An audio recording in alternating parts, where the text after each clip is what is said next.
our game now has all the functionality we wanted built into it. So let's go ahead and make it a full build. So we go to our file and then build settings. We need to make sure that our levels that we want are added into the scene, into our build settings here. So we have, at the moment I just have the main menu, level 1 and our victory screen. That's fine, but obviously you'll want to have more levels in your final game. Next thing we want to do is go to our player settings. I'm going to set a new icon, which is our little alien hunter logo. That's absolutely fine.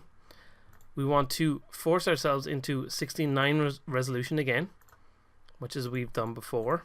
So I'm going to untick the other ones to make sure that our players are all playing within the same space and getting the same kind of view when they play the game. And otherwise, all our other settings are okay. We know we want to call it Alien Hunter. That's fine. I'm going to say company name, once again, is just James. But of course, you can set it to whatever you want. And with all that done, I'm going to hit build here.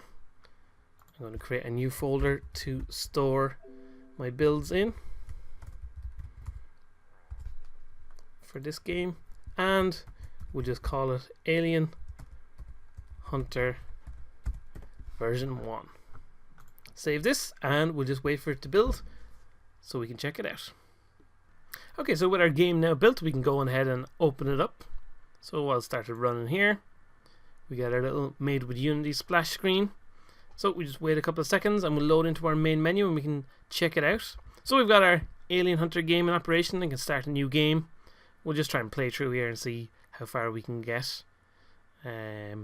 Probably not that far because I keep dying whenever I play over and over again. Let's see how many bad guys can I kill. Oh, I'm managing to kill them all. Can I get a shield maybe? Nope, no extra shields for me. But as you can see, our game looks perfectly fine. It's running all nicely and smoothly for our players to be able to enjoy. And as I said before, if you're going to share the game with anyone, you need to make sure... Oh, I died. You need to make sure that you send both the .exe file as well as the folder called data that will contain all the files they need to actually be able to let people play the game themselves. So there we go, we completed our little level here. That should bring us on to the victory screen. Congratulations, you completed the game.